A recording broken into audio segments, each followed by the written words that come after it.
आज आपके सामने एक अनोखी कहानी और सत्य घटनाओं पर आधारित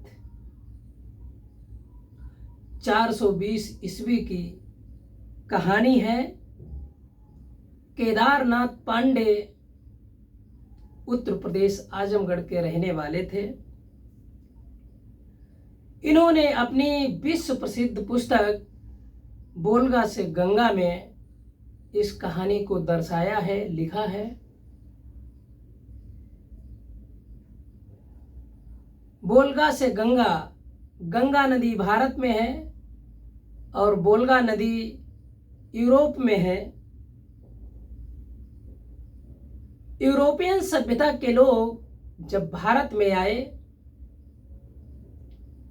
भारत में आकर उन्होंने अपनी चतुर चालाकी और कूटनीति के आधार पर भारत के लोगों को गुलाम बनाया, दास बनाया और फिर उनके ऊपर अत्याचार शुरू हुआ। विषय ये है कि हमारे देश में कई ऐतिहासिक नदियां हैं,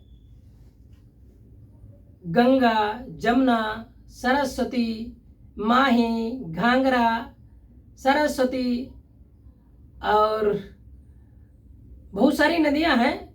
लेकिन एक ऐसी अनोखी नदी है जिसका आपने शायद नाम भी नहीं सुना होगा और जमीन पर है या नहीं है ये तो कल्पना की बात है, लेकिन हमें शास्त्रों में जरूर मिल जाएगी। वो नदी का नाम है चमड़ावती नदी। और चमड़ावती नदी बनी कैसे है, इसकी बहुत अनोखी कहानी है, अद्भुत कहानी है। यह कहानी जानकर आपका दिमाग भी हिल सकता है। 420 ईस्वी की घटना और एक नागर परिवार की घटना है। उस लड़के का नाम होता है सुपर्ण युद्धोय, जो बल बुद्धि में बहुत तेज था। जब गुरुकुल में उनका एडमिशन हुआ, एडमिशन होने के बाद में जब उनको अपमानित किया गया, जुझवा कहकर उनको अपमानित किया गया, लेकिन जब उन्होंने अपने पिताजी से पूछा तो पिताजी उनके बोले कि बेटा, हम उनकी अपेक्षा लंबे चौड़े, गोरे हैं, कुलीन हैं, लेकिन ये विप्र ब्राह्मण हमको अपनी बराबर नहीं, हमको नीच समझते हैं। खैर छोड़िए, कोई बात नहीं। कहानी बहुत बड़ी है, कितना अपमान इनका हुआ, लेकिन मैं और वीडियो में आपको बताऊंगा। हमारा आज का विषय ये है कि एक चमड़ावती नदी कैसे बनी, ये कहाँ है भी या नहीं है, लेकिन शास्त्रों में इसका वर्णन है। एक पिता पुत्र का आपस में संवाद है। दसपुर के एक राजा थे रत्नदेव। रत्नदेव सतयुग के 16 महाराजाओं में से एक थे, जो ब्राह्मण अतिथियों के लिए बहुत प्रसिद्ध थे और उनके दरबार में जो भी आता था बिना खाना खाए उसको जाने नहीं देते थे।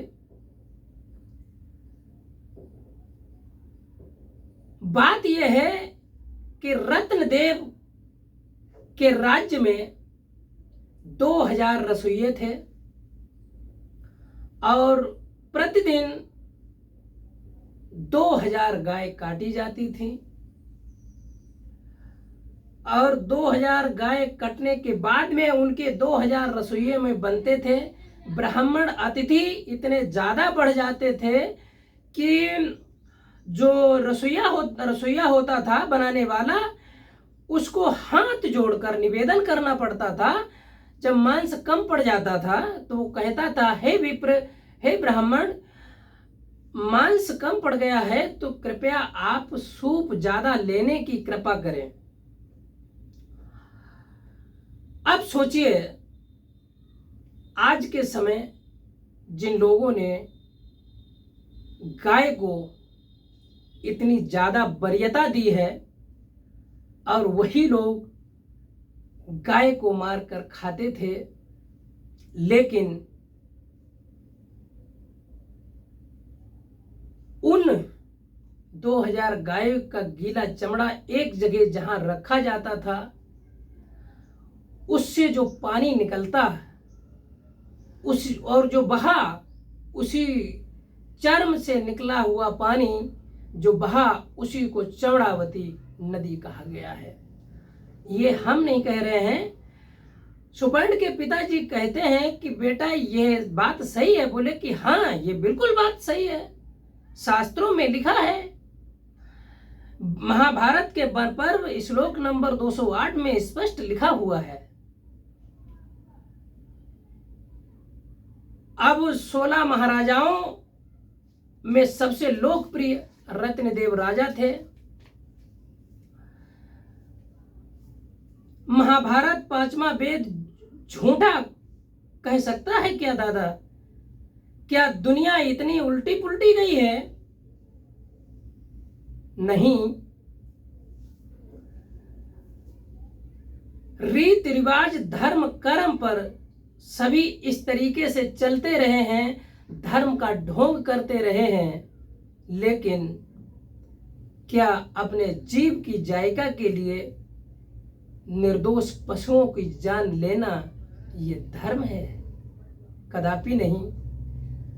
चमड़ावती नदी की यह अनोखी कहानी आपको कैसी लगी, यह कमेंट में बताएं। नमस्कार। जय भारत, जय संविधान, जय लोकतंत्र।